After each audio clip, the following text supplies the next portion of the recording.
Dans cette séquence, j'avais envie de vous faire un partage authentique et transparent, personnel, sur une de mes plus grandes victoires, euh, une des choses dont je suis la plus fière et finalement une des choses qui me faisait le plus honte aussi, ou en tout cas avec laquelle j'étais vraiment très très mal à l'aise. Et cette chose, hein, c'est le fait de pouvoir euh, finalement euh, être bien face à ma solitude, pouvoir être face à moi-même, dans le silence de moi-même, parfois aussi dans un certain vide, et comment j'ai réussi à me réengager dans ma vie, dans mon corps, dans mon esprit, dans mes émotions, alors que toute ma vie j'avais été en fuite avec différentes techniques de fuite pour ne pas être présente à moi-même. Et c'est une de mes plus grosses victoires parce que je m'aperçois euh, que déjà je ne suis pas la seule, et si je devais trouver un sujet peut-être de souffrance le plus extrême, ça serait finalement celui de la solitude, le fait de se sentir esseulé, et de chercher finalement à l'extérieur quelque chose qui vient nous remplir, ce quelque chose étant à l'intérieur de nous. Donc finalement, il est vain de passer son temps à le chercher à l'extérieur, mais subsiste dans cette réalité toutes les distractions qu'on connaît,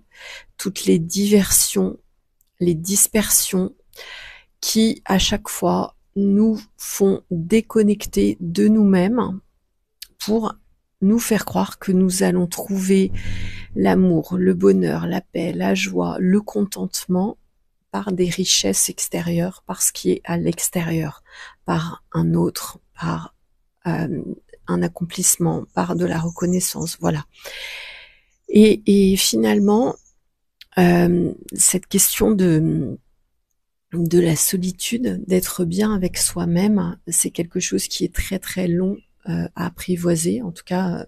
en ce qui me concerne, ça a été très très long. Je me souviens d'il y a une douzaine d'années, j'avais beaucoup de mal à être seule face à moi-même, à être seule dans ma maison, euh, à être en face de mes émotions, en face de mon mal-être, en face de mon impuissance, de ma frustration. Et tout ça se matérialisait aussi par un fort sentiment d'ennui, euh, voilà, des comportements de fuite vis-à-vis de moi-même. Donc une irresponsabilité totale à aller me faire face, à aller faire face à mon intériorité, à mon émotivité, à ma vulnérabilité, aussi à ma multidimensionnalité, ma multipotentialité, c'est-à-dire toutes ces parts de moi que je n'osais pas aller voir, que je n'osais pas les contacter. Et je mesure avec tout le travail entrepris, la facilité maintenant et l'aisance avec laquelle je peux faire face à des vagues ou des montées émotionnelles très intenses lorsqu'elles se présentent, euh, qui ne viennent plus m'anéantir temporairement, mais que j'accepte, voilà, dont j'accepte le passage en fait dans ma réalité de l'instant. Ces vagues étant éphémères si on ne s'y accroche pas, ces vagues étant de plus en plus légères si on apprend à les accepter, à les laisser passer en tant que telles, sans chercher justement à les modifier, sans chercher à se culpabiliser, à se juger. Euh, donc il y a vraiment tout un travail expérientiel que j'ai réalisé de pouvoir me confronter à mes peurs, à mes émotions, à mes sensations, euh, à ma grande émotivité. Euh, pour les personnes qui s'intéressent à l'astrologie, je suis du signe du poisson, donc un des signes les plus intuitifs, les plus haut perchés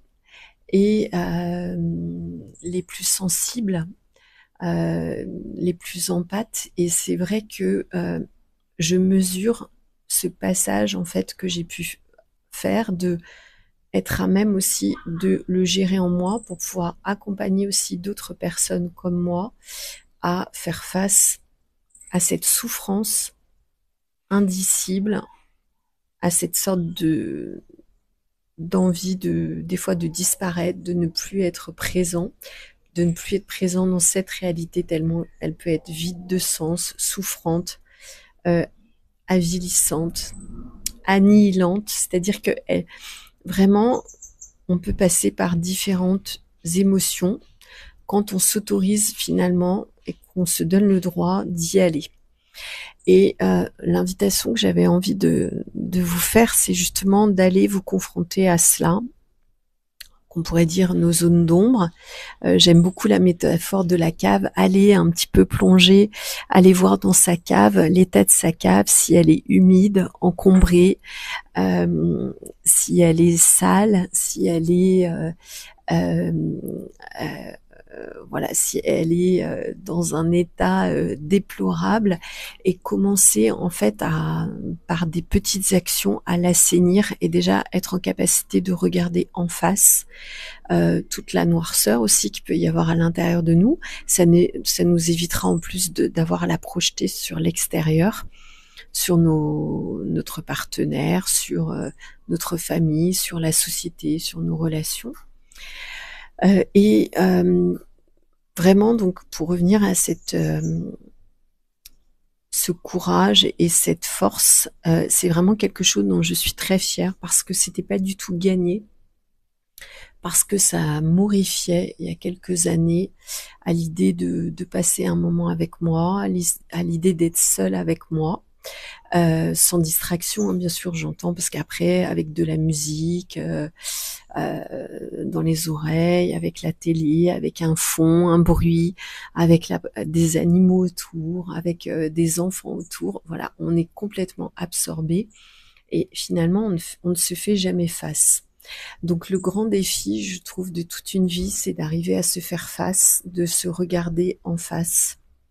dans ses côtés souffrants, dans ses côtés aimants aussi, et puis d'arriver à accueillir ça, à accepter ça et à vivre avec ça. Et ça donne beaucoup de force intérieure, ça donne beaucoup de puissance, puisque après on est capable aussi